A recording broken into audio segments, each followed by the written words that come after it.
ce qui se passe sur le terrain.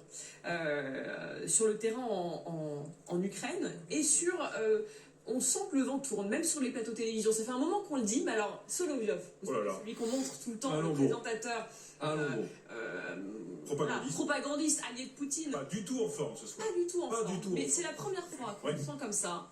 Il est déprimé. Il est déprimé parce qu'il sent que sur le terrain, les hommes russes, les soldats russes, ça n'avance pas. Il sent qu'il commence à devenir un peu la risée de tout le monde. Regardez, Solovyov complètement déprimé ce soir à la télé. C'est inquiétant, vraiment inquiétant. Il n'y a pas eu une seule opération après la reprise de Kharkiv par Kiev qui apaiserait cette amertume. Il n'y a pas non plus de territoire conquis ou ajouté. Tout l'Ouest commence à se moquer de nous. J'ai une importante demande pour notre armée. Veuillez commencer à respecter les règles de la façon que vous connaissez, comme elle vous a été enseignée. Commençons à annoncer les lieux nouvellement libérés. De quoi avez-vous besoin pour cela? 300 000 personnes ont été mobilisées.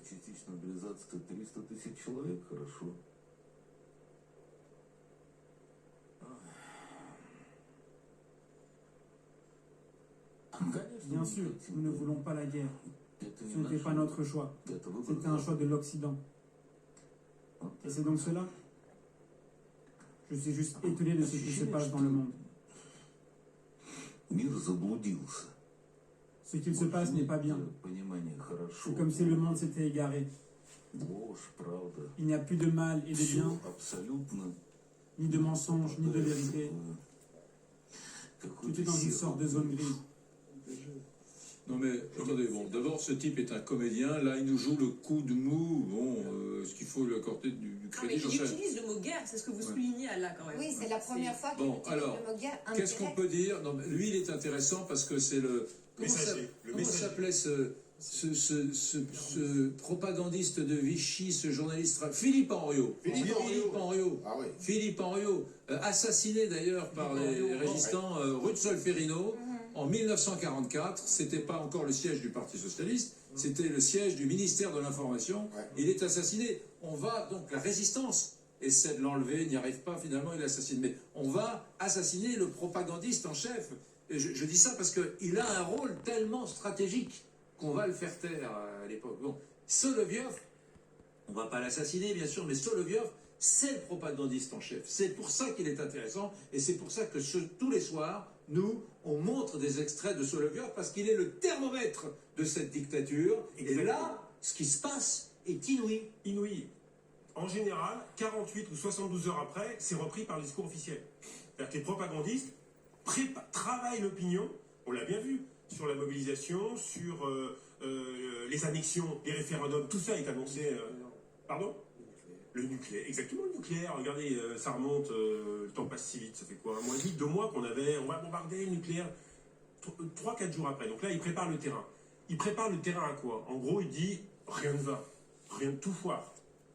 Quand tout foire, il faut une reprise en main. On peut imaginer que Solovyov, effectivement, parfait comédien, se met dans la place du citoyen, est dans le rôle du citoyen qui est sur son canapé à regarder la télé en disant mais qu'est-ce que c'est que je vais rester poli, qu'est-ce que c'est que ce désordre? Et derrière, effectivement, il faut une reprise en main. Et donc si demain ou après-demain ou après-après-demain, il y a une reprise en main du pouvoir, on serre les boulons, on verra ce que Poutine fait, je ne serais pas étonné parce que jamais on l'a vu comme ça. Il n'a plus ce même costume qu'il a tous les soirs. Où il vit tout ça est forcément calculé, Didier? Ça, Solovyov, c'est clair que c'est rarement son initiative comme ça. On n'a même pas besoin de lui transmettre les messages. Il est convaincu de cette ligne. Voilà, donc et effectivement, il est le poisson pilote dans l'opinion publique russe.